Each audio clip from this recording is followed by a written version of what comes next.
साहित्य, संगीत और कला और नाट्य का संपूर्ण पक्ष, ये सारा एक ये पक्ष है जो प्रयोग पक्ष जिसे कह सकते हैं, जो कि हम मंच में देखते हैं।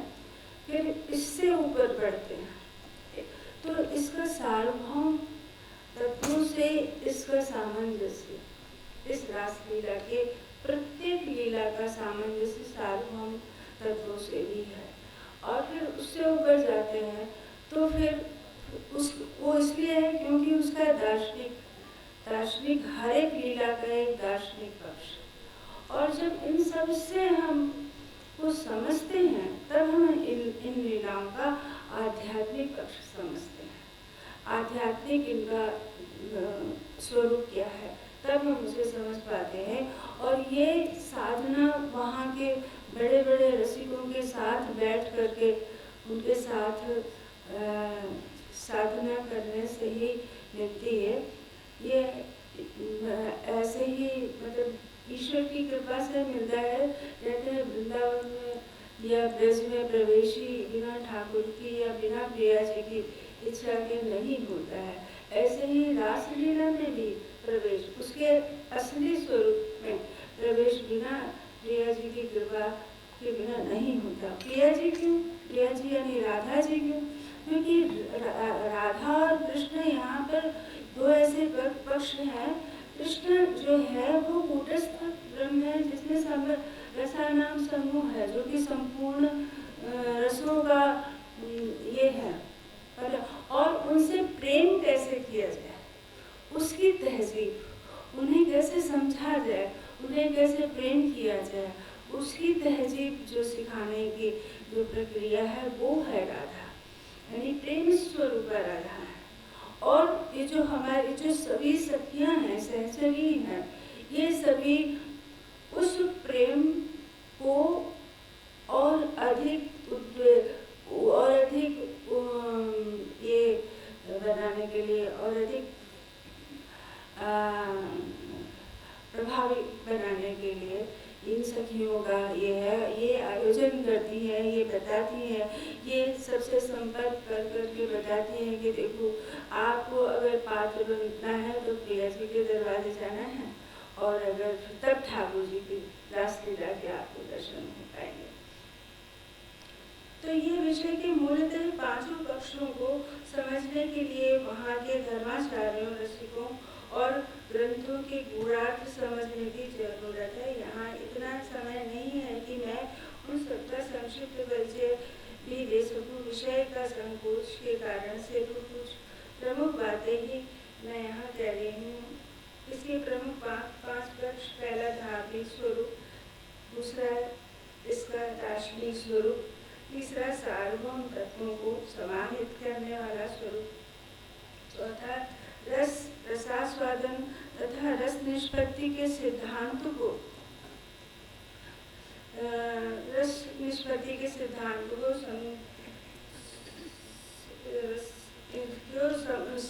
सिद्धांत को प्रकट करने वाला। ये जो रास का संपूर्ण जो महारास का जो स्वरूप होता है, जिसमें बीच में एक प्रियालाल है, राधा कृष्ण है, और चारों तरफ राधा गोविंद का जो एक घेरा है, ये जो आप रासलीला का एक सिंबॉलिक चित्र देखते हैं, ये रस निष्पत्ति का एक सिंबल है। प्रकाश और विमर्श का जो एक सिद्धांत है जिससे कि साधारणीकरण की प्रक्रिया होती है, वो प्रक्रिया को का ये प्रतीकात्मक एक ये है। और इस जब ये महारास जब होता है, शुरू होता है, तो जब कृष्ण अपनी बांसुरी यानी अपनी इच्छा शक्ति यानी कि उस अपने प्रेम से बुलाते हैं, तो सारी गोपियाँ आती हैं। जब गोपियाँ आती हैं तो कामदेव आते हैं, परीक्षा लेने के लिए। तो कामदेव को तो मतलब वहीं से बाहर से ही उनको ये कर दिया जाता, दरबार के बाहर से ही उनको हटा दिया जाता, उनको अंदर नहीं आने दिया जाता। फिर जब और लोग और जितने भी संत और महानुभाव देखना चाहते हैं तो उनको सबको सखी भाव में आना पड़ता है, यानी कि उस मधुर उपासना उस उज्ज्वल रस को समझने की भावभूमि पृष्ठभूमि उनके हृदय में होनी चाहिए, तो वो रासलीला में प्रवेश करेंगे। इसीलिए जो है शंकर जी भी गए रासलीला देखने के लिए, तो शंकर जी को भी जो है भोला बन गए हो सांप बनवा दो।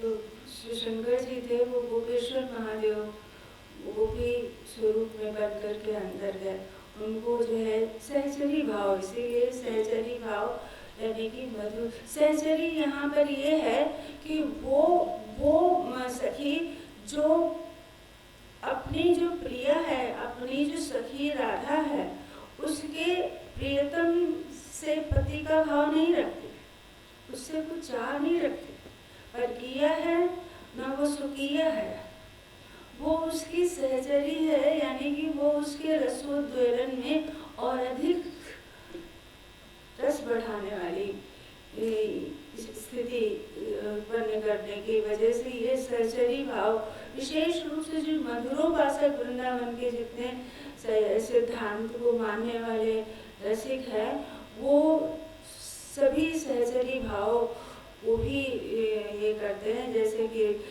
स्वामी हरिदास जी सखी भाव का सिद्धांत है, राधा वल्लभ जी जो उसके हैं स्वामी हित हरिवंश जी, वो भी सहचरी भाव।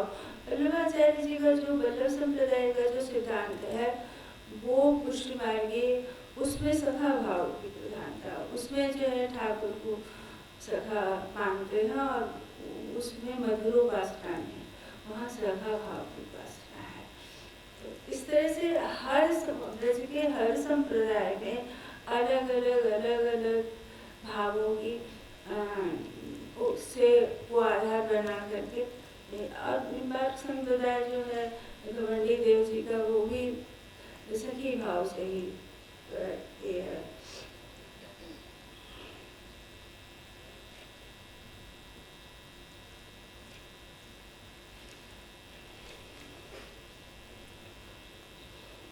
इसकी प्रयोग परंपरा जो साहित्यिक संगीत एवं अन्य कलाओं को प्रस्तुत करता है, यहाँ सिर्फ इस विधा के प्रयोग पक्ष पर ही प्रकाश डालने की विषय सीमा है, अतः मैं सिर्फ उस पर ही संक्षेप में आगे बढ़ती हूँ। और रास पर विद्वानों ने बहुत चर्चा की है, अतः उसे न दोहराते हुए ब्रज में प्रचलित रास लीला की उसका संक्षिप्त परिचय देना चाहती हूँ।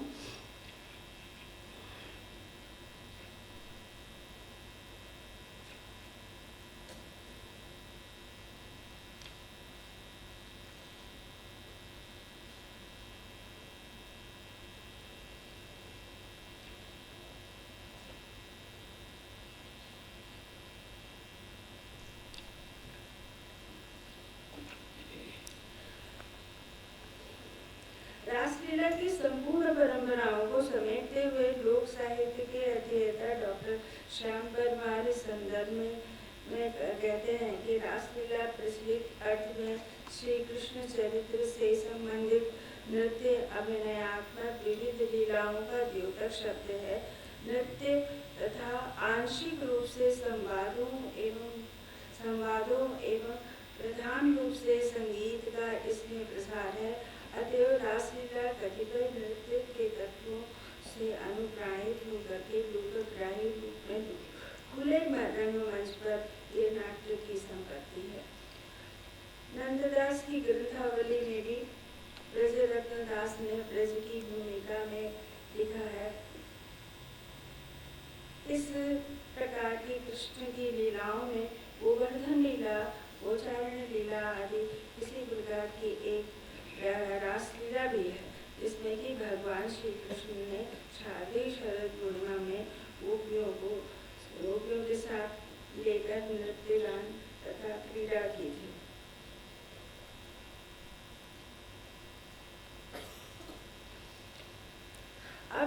रासलीला का अर्थ इतना विस्तृत हो गया है या इसका महत्व इतना बढ़ गया है कि उसका अर्थ समग्र कृष्ण लीलाओं ने ही ले लिया है और इस लीला को करने वाले रासधारी तथा उनके दल को रास मंडली कहते हैं।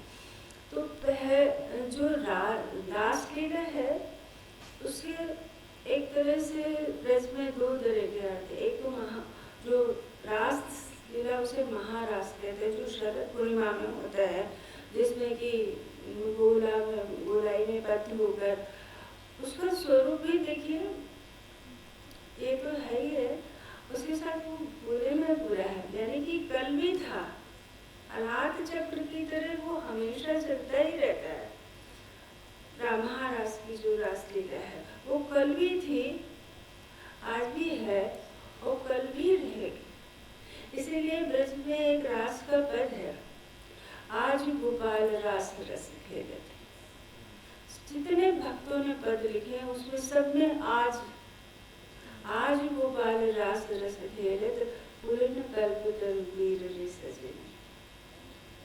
मधवा मुदित निशान बजायो, व्रत छाड़ो मुनि धीर रे सजनी। इतना मतलब ये क्या है, ये रास हमारे हृदय में भी हो रहा है, ऐसा नहीं हमारे हृदय में नहीं होता है, सबके हृदयों में हो रहा है। पर यही है, जब हम कला की उपासना करते हैं या सकारात्मक उसकी उपासना करते हैं, तो जब रस निष्पत्ति होती है तो ये तरह की मन में एक रस प्रक्रिया चलती है, परंतु ये ब्रह्मानंद सहोदर तक ही पहुँच जाती है, ये ब्रह्मानंद तक नहीं पहुँच जाती। और उस महाराज में यही है कि वो ब्रह्मानंद तक पहुँच जाती है, वो हमेशा हमें उसके आनंद में बस लीन रहने के लिए, इसके लिए हमें ब्रज में ही रहना और हर समय उसके चिंतन में, हर समय उसके मनन में, हर समय उसके भक्ति भाव में रहना। जिसके अंदर भक्ति भाव की बात नहीं है